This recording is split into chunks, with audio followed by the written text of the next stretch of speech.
As you'll see, all of our projects involve qualitative and quantitative methods. They involve teams of macroeconomists and anthropologists in particular. When Gary and I came together to talk about forming this hub on macroeconomic institutions, we really had 4 questions that we decided we wanted to answer. The first of these was the kind of practical one of how macro policy emerges in UK institutions, how it emerges in the Bank of England, the Treasury and the FCA in particular. Then we had a more challenging question we wanted to answer, which was the question of, are these institutions and their policies fit for purpose? And our third question gets a little more challenging, which is, could these institutions better serve the public good? And ultimately, we got to the question that Deirdre has raised for us, which is actually, what is the public good? We should be discussing that as well. So as you can already see, our questions in the Macroeconomic Institutions Hub in some ways follow in the traditions of Adam Smith's thought itself.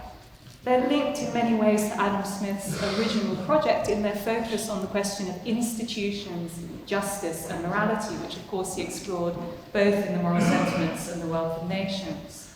His focus was, of course, as we've heard from Deirdre as well, how institutions are captured by monopolistic interests that prevent the extension of liberty and wealth to the whole of society. And this emphasis is present in our hub, in part by the ways that we're looking at the role of social networks in shaping policy and institutions. What are these social networks that form and that are sort of dominating these institutions?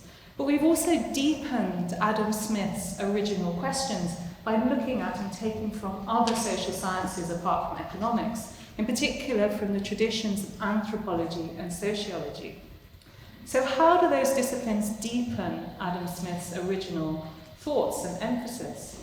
Well, I think they do this in 2 ways. The first way is these disciplines of anthropology and sociology look at morality, but they extend it by thinking about culture, about the implicit categories of understanding that we have of the world, how judgments are culturally shaped, and what the conventions are within the heuristics that we use to understand the world.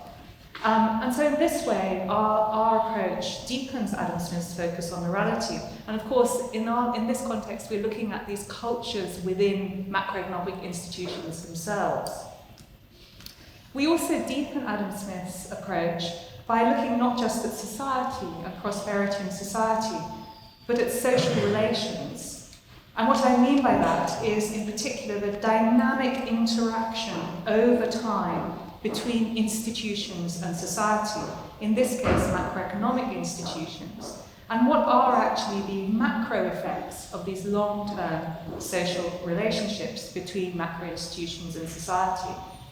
So our approach, our deepening of Adam Smith's approach in this hub, is really summed up by the idea that we're looking at cultures of expertise within these macro institutions and their effects both on society and the macroeconomy. Now, our broader investigations include the cultures of expertise in academic macro and how we might change those. In fact, we've just given funding for a research project on that by Carlo Ippoliti at Sapienza University, who will be looking at the citation practices within macroeconomics, academic macroeconomics, and journal editorships.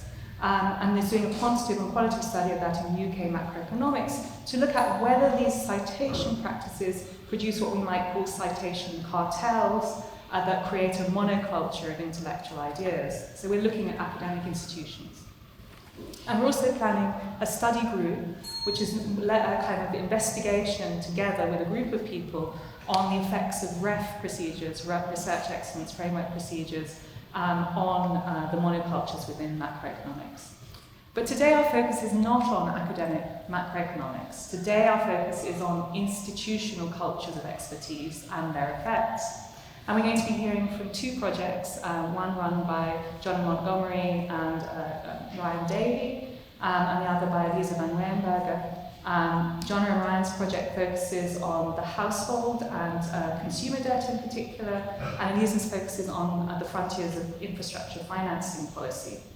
We've also got another research project up and running along this theme that's led by Beatrice Cherrier, which is looking specifically at the cultures of expertise of modelling in the Bank of England, and how ideas flow or not from academia into the policy pipeline of the Bank of England.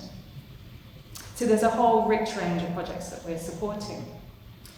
Now, although we've heard from Deirdre that we shouldn't be thinking about policy, she's kind of taken the carpet out from underneath it, but I want to say a little bit about why I think our hub is important for policy, and perhaps Deirdre would approve of why I think it's important. So there's one way in which it's important. There will be specific policy questions that these various projects will be looking at around infrastructure financing, say, or consumer debt. But I think more generally, our hub is important for policy because it could help to create more reflexive macro institutions. And what I mean by that is institutions that are able to reflect on and alter their underlying cultures of expertise. And maybe, as Deirdre once, wish themselves out of existence. I don't think that's what you mean. So what would be a reflexive institution? I think a reflexive institution would have three characteristics. It would be a macro institution that challenged its practices of judgment and analysis as circumstances or knowledge changed around it. It would really track the consequences of macro policies in the round within society and on the macroeconomy. And it would also question whether its methods actually achieve the goals that it's aiming to achieve, or even if the very goals of the institution should be changed. And I think we need these kinds of reflexive macro institutions more than ever, and certainly in the post-2008 climate, when these institutions have become more experimental in their policies, where their policies are not having expected effects on the macroeconomy, but they're still using the same cultures of expertise. There's a kind of catch-up that might be needed within these institutions. So then I wanted to just say a couple of words about why we think cross-disciplinary research is really important in producing these kinds of reflexive policy institutions. And you will have noticed that I've said cross-disciplinary research rather than interdisciplinary research. Now that's really intentional. I see disciplines collaborating, like anthropology and sociology, with macroeconomics from within their own norms and practices, standing within their own expertise, and then stepping out of that expertise to have shared conversations about policy problems. I think no one social science captures all of reality. And social sciences, of course, have emerged in relation to each other. What's focused on in one, the other does not focus on. And famously, culture and social relations that are at the heart of anthropology and sociology have been pushed to the periphery of macroeconomics. So I think this is precisely why, by bringing these disciplines together to tackle particular policy problems, we can get new vistas, because they contain what the other one doesn't have in terms of their perspectives on reality. Now that then leads to the important question of how we might make this cross-fertilization or cross-disciplinary work happen more within our macro institutions. I think this raises really interesting questions, whether we need different training for the people who go into these institutions, whether they need different personnel, whether they need to draw on different sorts of expertise.